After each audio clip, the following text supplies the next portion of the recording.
ഇന്നലെ 2 സ്ഥലങ്ങളിലുണ്ടായ ആൾക്കൂട്ട അക്രമം ആക്രമണം അത് അതിനെക്കുറിച്ച് കാണാനിടയായി. അത് ഒരുപാട് ചിന്തിക്കേണ്ട കാര്യങ്ങളാണ്. ഈ ആൾക്കൂട്ടം നമ്മുടെ ഈ എന്തെങ്കിലും ഒരു ബുദ്ധിമുട്ടുണ്ടായി കഴിഞ്ഞാൽ ഉണ്ടല്ലോ, പലപ്പോഴും അതായത് ഇപ്പോൾ എന്തെങ്കിലും ഒരു പ്രളയം വരുന്നു, അല്ലെങ്കിൽ അതേപോലുള്ള എന്തെങ്കിലും ഒരു കലാമിറ്റി നമ്മുടെ നാട്ടിലുണ്ടാവുന്നു. ജനങ്ങൾ കൂടുമ്പോൾ അവരെല്ലാം കൂടെ ഒന്നിക്കും. എന്തിനാണെന്നറിയോ? ഇതിനെതിരെ ആളുകളെ സഹായിക്കാനും, അവിടെ ചിലർ കമന്ന് കടന്നു കൊടുക്കും, മുഖത്തൂടെ കയറിപ്പാനും, ഇതുപോലെല്ലാം ചെയ്തു കൊടുക്കും ഇതെല്ലാം. പക്ഷേ ചില സമയങ്ങളുണ്ടല്ലോ, ഇവർ നിയന്ത്രിക്കാൻ പറ്റാത്ത വിധത്തിൽ അക്രമാസക്തരായി മാറും. അങ്ങനെ സംഭവിച്ചാണല്ലോ ഈ നാട്ടിൽ ഇവിടെ ഈ ശബരിമലയിലെ കോടിക്കണക്കിന് രൂപയുടെ സ്വർണം എടുത്തുകൊണ്ട് പോയി അത് വിറ്റ് പുട്ടടിക്കുന്നവന്മാരെ നമ്മൾ കണ്ടു. അതിനൊന്നും ഒരു കുഴപ്പമില്ല, അങ്ങനെയുള്ളവന്മാർക്ക് ഇവിടെ ജീവിച്ചിരിക്കാം. ഒരുപാട് അഴിമതികളും അക്രമങ്ങളും കാണിക്കുന്ന ആളുകൾ നമ്മൾ കാണുന്നു, രാഷ്ട്രീയക്കാർ ഉൾപ്പെടെ, അല്ലേ? അവന്മാർക്കൊന്നും യാതൊരു തകരാറുമില്ല. എത്ര കോടികൾ മോഷ്ടിച്ചാലും കഞ്ഞനാമിൽ നിന്ന് പോയാലും ആർക്കും അത് വലിയ പ്രശ്നമൊന്നുമല്ല, അതങ്ങ് സഹിക്കും കുറേ. പക്ഷേ മധു എന്ന് പറയുന്ന ആദിവാസി ഉണ്ടല്ലോ, അവൻ വയറ് വിശന്നിട്ടാണ് അല്പം അരി, 1 കിലോയ്ക്ക് താഴെ അരിയും കുറച്ച് മഞ്ഞൾപ്പൊടിയും എടുത്തുകൊണ്ട് പോയവനെ ഉണ്ടല്ലോ, അവനെ തല്ലിക്കൊന്ന ജനങ്ങളെ നമ്മൾ കണ്ടു, ജനക്കൂട്ടം. അവിടെ അതിനു മുമ്പ് അതോടൊപ്പം നമ്മൾ കാണേണ്ടത്, പ്രളയത്തിനൊക്കെ ഇഷ്ടംമാതിരി ആളുകളെ കൈപിടിച്ച് കയറ്റുക, വെള്ളത്തിൽ ഇറങ്ങി നിന്ന് സഹായിക്കുക, മുതുകത്ത് അരി ഒന്നുകൊണ്ട് പോയി ഓരോരുത്തർക്ക് കൊടുക്കുക, ഇതൊക്കെ നമുക്ക് കാണാം. വീട്ടിൽ ഒരു തേങ്ങ ഇട്ട് കൊടുക്കാൻ പറഞ്ഞാൽ ചെയ്യാത്തവന്മാരാണ്, അല്ലെങ്കിൽ ഒരു തേങ്ങ പൊതിച്ചു കൊടുക്കാൻ പറഞ്ഞാൽ ചെയ്യാത്തവന്മാർ ഈ അരിച്ചാക്ക് 50 കിലോയ്ക്ക് മേളിലുള്ള അരിച്ചാക്കൊക്കെ ഈ മുതുകത്ത് കയറ്റി വെച്ചുകൊണ്ട് നടന്നു പോകുന്നത് നമുക്ക് കാണാം. അങ്ങനെയുള്ളപ്പോഴൊക്കെ അതെല്ലാം ചെയ്യും. ആ സമയത്താണ് ഈ വിശന്ന് വലഞ്ഞ ആദിവാസി, അവന് ആഹാരം കഴിക്കാനുള്ള അവകാശമില്ലേ? അവൻ്റെ അവകാശത്തെ നിഷേധിക്കാൻ പറ്റുമോ? ആർട്ടിക്കിൾ 21 ഏറ്റവും വലിയ ഒരു അതല്ലേ അവിടെ അതിനെ ഹനിച്ചതല്ലേ നമ്മളവിടെ കണ്ടത്. അവിടെ എല്ലാവരും കൂടെ അക്രമാസക്തരായിട്ട് ഒന്നിച്ചുകൂടി യവനെ എടുത്തിട്ട് അടിച്ചു നാശമാക്കി ചവിട്ടി അവൻ്റെ ആന്തരികാവയവങ്ങൾ തകർന്നു. അവനുണ്ടല്ലോ, അവനൊന്നും പറയുന്നില്ല, അവനൊന്നും നിഷേധിക്കുന്നില്ല, അവനിങ്ങനെ അനങ്ങാതെ നിർനിമേഷനായിട്ട് ആ മുഖം ഇന്നും എനിക്ക് മറക്കാൻ പറ്റുന്നില്ല.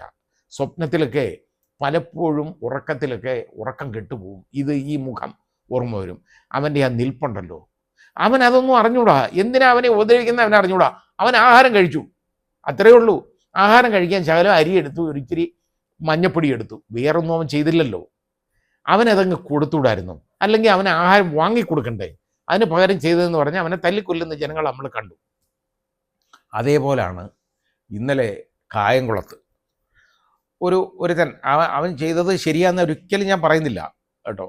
അവനെ ഇതാണ് കന്യാകുമാരി സ്വദേശിയാണ്, കായംകുളത്ത് വന്ന് താമസമാണ്. അവനും അവൻ്റെ ജീവിത പങ്കാളിയായിട്ട് അവൻ അവിടെ താമസിക്കുക, വർഷങ്ങളായിട്ട് താമസിക്കുക. അവനെ തൊട്ടടുത്ത വീട്ടിൽ ഉള്ള ഒരു കുഞ്ഞിൻ്റെ ഈ കൈ ചെയിൻ അതെടുത്ത്, സ്വർണം കൈ ചെയിൻ എടുത്തു കൊണ്ടുപോയി അവൻ പണയം വെച്ച് എന്നുള്ളതാണ് അവൻ്റെ പേരിലുള്ള അലിഗേഷൻ. ഇത് മോഷണമാണ്, ഇല്ലെന്നേ പറയുന്നില്ല. അത് അവൻ ചെയ്തിട്ടുണ്ടെങ്കിൽ അത് ഉറപ്പായിട്ടും മോഷണം തന്നെയാണ്. ചെയ്തെന്നുള്ളതിൻ്റെ തെളിവ് ആ വീട്ടുകാർ തന്നെ, ഈ നഷ്ടപ്പെട്ടു പോയവർ ഈ കുഞ്ഞിൻ്റെ കൈ ചെയിൻ ചെയ്തപ്പോൾ നഷ്ടപ്പെട്ടെന്ന് പറഞ്ഞ് അവർ പോയി അന്വേഷിച്ചപ്പോൾ അടുത്തുള്ള ഒരു പണമിടപാട് സ്ഥാപനത്തിൽ, ധനകാര്യ സ്ഥാപനത്തിൽ യവൻ ഇതുകൊണ്ട് പണയം വെച്ചിട്ടുണ്ട് 13,000 രൂപയ്ക്ക്. യവൻ പണം ചിലവാക്കുന്നത് ഇവർക്ക് മനസ്സിലായി. കാരണം ഇവൻ്റെ ഒന്നും ഇല്ലാത്തവൻ കാശൊക്കെ ചിലവാക്കുന്നു. അങ്ങനെയാണ് ഇവർ ഇത് അന്വേഷിച്ച് പോയപ്പോഴാണ് ഇവൻ ഇതുകൊണ്ട് പണയം വെച്ചെന്ന് മനസ്സിലായി. അപ്പോൾ അവനെ അവർ കാത്തു നിന്നു. അവനെ വന്ന വഴിക്ക് തന്നെ അവനെ എടുത്തിട്ട് അങ്ങ് പെരുമാറി. ഈ വീട്ടുകാരും അവരുടെ ആളുകളും എല്ലാം കൂടെ ചേർന്ന് ഒരു 6-7 പേര് കയറി ഇവനെ എടുത്തിട്ട് അങ്ങ് ഇടിച്ച് നാശമാക്കി.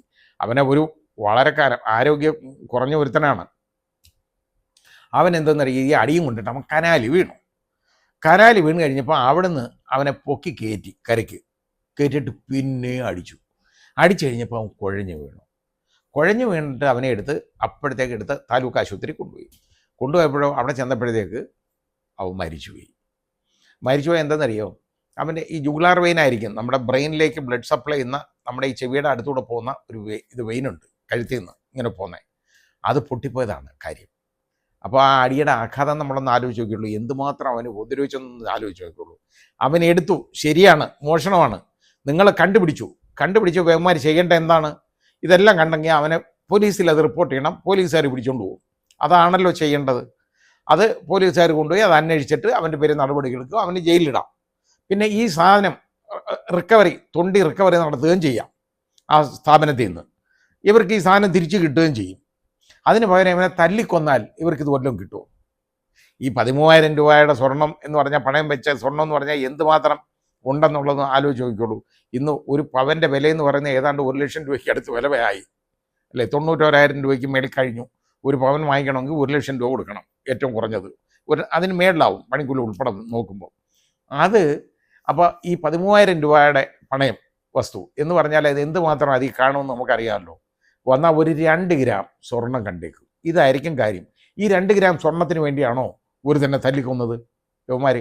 അത് പോലീസ് റിപ്പോർട്ട് ചെയ്തിട്ട് ഇവനെ പോലീസുകാർ വന്ന് പിടിക്കും, അവർ ഇൻവെസ്റ്റിഗേറ്റ് ചെയ്യും, അവർ ഈ സ്ഥലം കണ്ടുപിടിക്കും, ഈ തൊണ്ടി റിക്കവർ ചെയ്യാനായിട്ട് അവനെ കൊണ്ടുപോയിട്ട് ആ കടയിൽ നിന്ന് റിക്കവർ ചെയ്യും, ആ സ്ഥാപനത്തിൽ നിന്ന് റിക്കവർ ചെയ്തത് കോടതികാരാക്കും. കൂടെ ഇവർക്ക് ഏറ്റുവാങ്ങാം, ഇവർക്ക് കിട്ടുന്നതാണ്, ഈ കുഞ്ഞിൻ്റെ മുതലാണ് അത്, ഒരു സംശയമില്ല. അതിന് പകരം അവനെ തല്ലിക്കൊല്ലുന്ന കാഴ്ചയൊക്കെ ഉണ്ടത്. ഏതാണ്ട് ഇതിന് സമാനമായ മറ്റൊരു കാഴ്ച ഉണ്ട് കേട്ടോ ഇന്നലെ. അത് വളരെ യഥാർത്ഥത്തിൽ നമ്മുടെ മനസ്സിനെയൊക്കെ വളരെ വല്ലാതെ ബാധിക്കുന്ന ഒരു കാര്യമാണ്. അതും ആൾക്കൂട്ട മർദ്ദനമാണ്. ഒരു അന്യസംസ്ഥാന തൊഴിലാളിയെ കോഴിക്കോട്ട് ഇഷ്ടം പോലിട്ട് മർദ്ദിക്കുക. അതിൻ്റെ കാരണം എന്തെന്നറിയോ? അതിൻ്റെ ഒരു വീട്ടുടമ ജോലിക്ക് വിളിച്ചപ്പം അവൻ വീട്ടിൽ കയറി അവിടുത്തെ ഒരു സ്വർണ്ണമാലയെ മോഷ്ടിച്ചുകൊണ്ട് ഇവൻ ഓടിപ്പോയെന്നാണ് ഈ വീട്ടുകാരൻ. അവൻ ഓടിപ്പോന്ന് ഒരുപാട് പേര് കണ്ടു. അവൻ ജീവൻ കൊണ്ട് ഓടുകയാണ്, അവൻ പോകുന്നുണ്ട്. അപ്പോൾ ഇവൻ ഓടിയത് നോക്കിയപ്പോൾ CCTV ദൃശ്യങ്ങൾ കാണാം. ഇവൻ ഓടുന്നത് കണ്ടാൽ ആ നാട്ടുകാർക്ക് സംശയം തോന്നും, ഇതെന്തിനാണ് ഇവൻ ഓടുന്നതെന്ന്. അപ്പോൾ എന്തെങ്കിലും മോഷ്ടിച്ചെന്ന് പറയുമ്പോൾ ഇവൻ മാല മോഷ്ടിച്ചു. അത് ചോദിച്ചപ്പോൾ ഇവൻ ഒരൊറ്റ ഓട്ടം ഓടിയെന്നാണ് ഈ വീട്ടുടമ എന്ന് പറയുന്ന ഈ ജോലിക്ക് വിളിച്ച ആ വൃത്തികെട്ടവൻ പറയുന്നത്. ഇനി ഇതിൻ്റെ ഒരു പിന്നാമ്പുറ കഥയുണ്ട്, അതുകൊണ്ടാണ് ഞാൻ അവനെ വൃത്തികെട്ടവനെന്ന് ഞാൻ പറഞ്ഞത് കേട്ടോ. ഇവനെ ആളുകൾ ഓടിച്ചിട്ട് പിടിക്കാൻ നോക്കിയിട്ട് കിട്ടിയില്ല. അവൻ വാടകയ്ക്ക് താമസിക്കുന്ന സ്ഥലത്ത് ചെന്നു. അവൻ്റെ സഹോദരനും ഒക്കെ ഉണ്ട് അവിടെ. അവനെ അവിടെ എടുത്തിട്ട് ഇഷ്ടംമാതിരി അടിച്ച് പോലീസിനെ അറിയിച്ചു. പോലീസുകാർ വന്നപ്പോൾ പോലീസ് സ്റ്റേഷനിൽ കൊണ്ടുപോയിട്ട് ഇടിക്കാൻ ഒക്കത്തില്ല, എളുപ്പമല്ല. കാരണം CCTV ദൃശ്യങ്ങളൊക്കെ കിട്ടും. അത് കാരണം അവിടെ വെച്ചുള്ള ഇടി നടക്കാത്തതുകൊണ്ട് പോലീസുകാർ കിട്ടിയ പാടെ ഇവിടുത്തെ അവരും കൂടെ ഈ നാട്ടുകാരും കൂടെ ഒപ്പം ഇവനെ അടിച്ച് നാശമാക്കിയിട്ട് അവനെ പിടിച്ച് വണ്ടി കയറ്റി പോലീസ് സ്റ്റേഷനിൽ കൊണ്ടുപോയി. ഈ പോലീസ് സ്റ്റേഷനിൽ കൊണ്ടുപോയി കുറച്ച് കഴിഞ്ഞാൽ അവൻ തീർത്ത് പറഞ്ഞ്, ഞാൻ മാല എടുത്തിട്ടില്ല, ഞാൻ സ്വർണ്ണം എടുത്തിട്ടില്ല, ഇതല്ല കാര്യം എന്നൊക്കെ അവൻ പറയുന്നുണ്ട്. യുവന്മാർ ശ്രദ്ധിക്കില്ല. അവസാനം പോലീസുകാർക്കൊരു സംശയം തോന്നി, അവൻ പറയുന്നത് വേറെ എന്തോ ഒരു കാര്യമാണ്. അപ്പോൾ ഈ മാല എടുത്തിട്ടില്ലെന്ന് അവൻ പറയും. പിന്നെ എന്തിനാ നീ എന്തിനാ ഓടിയതാണല്ലോ സംശയം. അവൻ്റെ പ്രശ്നം നീ ഓടി ശരിയാ, എന്തിനാ ഓടിയേ? കാര്യം എന്തെന്നറിയോ? ഉച്ചയ്ക്ക് ഈ വീട്ടുടമ ഇവനെ വിളിച്ച് വേറെ എന്താണ്ട് കൊടുക്കാനാണെന്നോ ഏതാണ്ടിനും കാര്യത്തിനാണെന്നും പറഞ്ഞ് വീട്ടിനകത്ത് വിളിച്ച് കയറ്റിയിട്ട് ഇയാളവനെ പ്രകൃതി വിരുദ്ധമായിട്ട് ഉള്ള ലൈംഗികം ആയിട്ടുള്ള ചേഷ്ട ഇവരുടെ ഇത് കാണിച്ചു. ഇവനെ അങ്ങനെ ഉപയോഗിക്കാനായിട്ട് ശ്രമിച്ചു.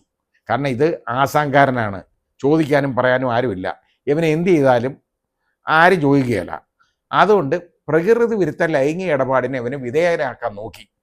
അവന് അത് പറ്റുന്ന ഒരു കാര്യമല്ലാത്തതുകൊണ്ട് അവൻ ഇയാളെയും തള്ളി മാറ്റിയിട്ട് അവൻ്റെ ജീവൻ കൊണ്ട് ഓടിയതാണ് അവൻ. ഇതാണ് കാര്യം.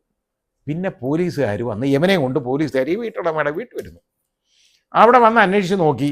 അവിടെ ഒക്കെ പരിശോധിച്ചപ്പോൾ എന്തുവാ, ഈ കളവ് പോയെന്ന് പറയുന്ന സ്വർണ്ണമാല ഉണ്ടല്ലോ, ആ വീട്ടിനുള്ളിൽ ഇന്ന് പോലീസുകാർ തന്നെ കണ്ടെടുത്തു. ഈ വീട്ടുടമയാണ് ഈ പ്രശ്നം ഉണ്ടാക്കിയതെന്ന് മനസ്സിലാവുകയും ചെയ്തു. ഇനി വീട്ടുടമയ്ക്കെതിരെ ശരിയായിട്ട് യഥാർത്ഥത്തിൽ ഇവനെ ഇതേപോലെ ലൈംഗികമായിട്ട് അസാൻമാർഗിക പ്രവൃത്തിക്ക് ഉപയോഗിക്കാൻ ശ്രമിച്ചുവെന്നും അവനെ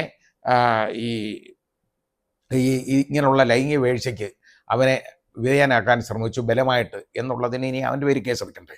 അതല്ലേ ചെയ്യേണ്ടത്. മാത്രമല്ല ഈ പാവപ്പെട്ടവനെ എടുത്തിട്ട് ഇടിച്ച നാട്ടുകാരൊക്കെ എവിടെ പോകും? ഇനി ഇവനെ എന്തിനാ ഉപദ്രവിച്ചെന്ന് യവന്മാർക്ക് അറിയാമോ? അതാ ഞാൻ പറഞ്ഞ, ആൾക്കൂട്ടം കൂടുമ്പോൾ അവർ പിന്നെ ഒന്നാണ്. അവർ സങ്കടം കാണുമ്പോൾ, സങ്കടമായിട്ടുള്ള രംഗങ്ങൾ പലതും കാണുമ്പോൾ അവർ പെട്ടെന്ന് അവരെ മനസ്സലിഞ്ഞ് അവർ സഹായിക്കാൻ വരും.